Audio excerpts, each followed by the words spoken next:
Mr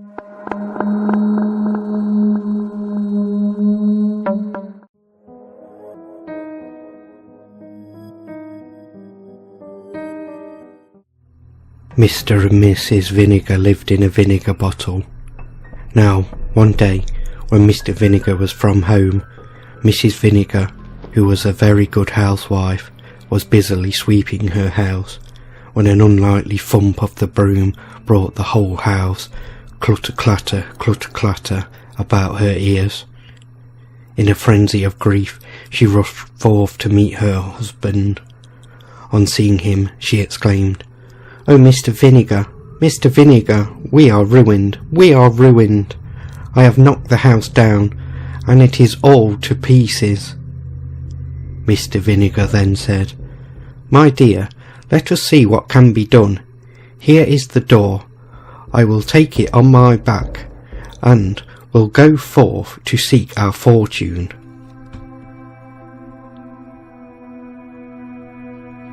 They walked all that day, and at nightfall entered a thick forest.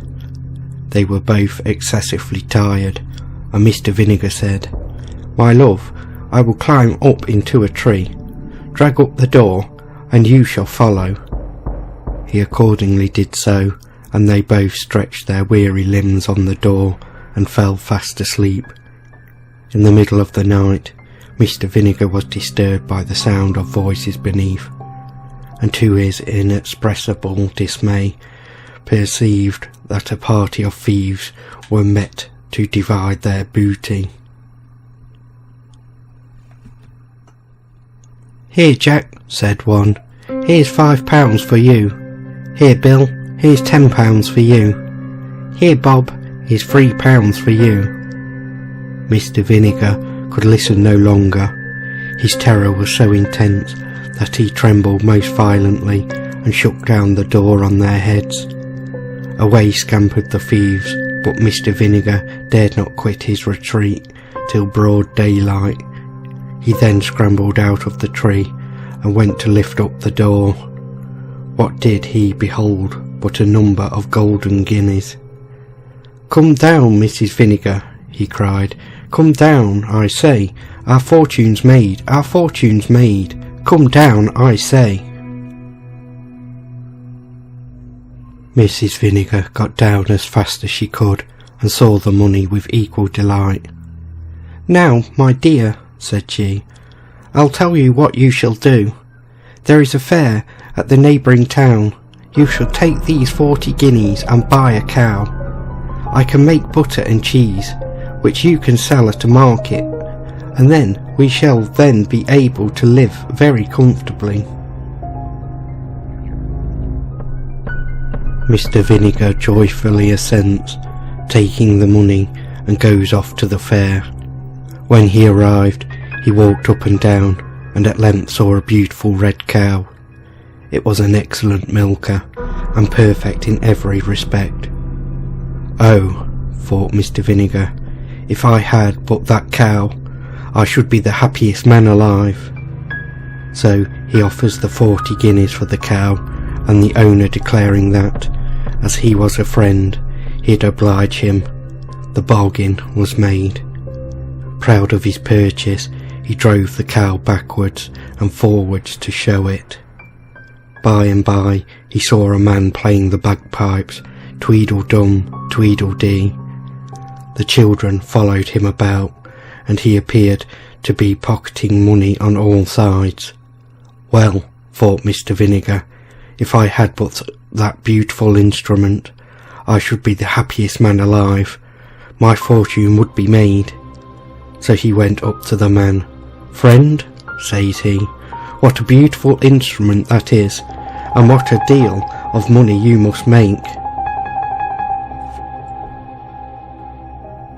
"Why, yes," said the man, "I make a great deal of money, to be sure, and it is a wonderful instrument." "Oh," cried Mr Vinegar, "how I should like to possess it."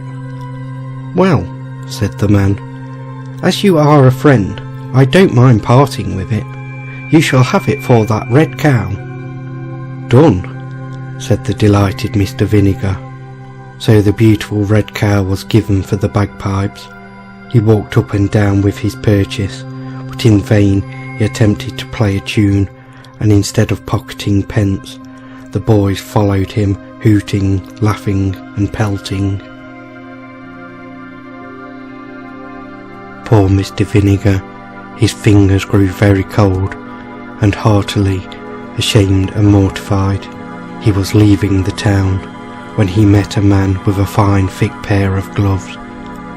"Oh, my fingers are so very cold," said Mr Vinegar to himself. "If I had but these beautiful gloves, I should be the happiest man alive." He went up to the man and said to him, "Friend, you seem to have a capital pair of gloves there."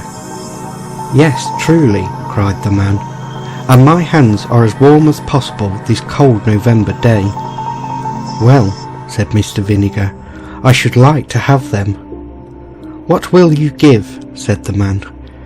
"As you are a friend, I don't much mind letting you have them for those bagpipes."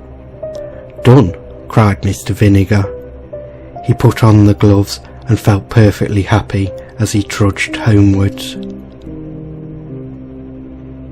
At last he grew very tired when he saw a man coming towards him with a good stout stick in his hand. "Oh," said Mr Vinegar, "that I had but that stick, I should then be the happiest man alive." He accosted the man. "Friend, what a rare good stick you have there."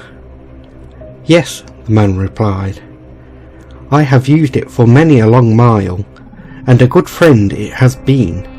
But if you have a fancy for it, as you are a friend, I don't mind giving it to you for that pair of gloves."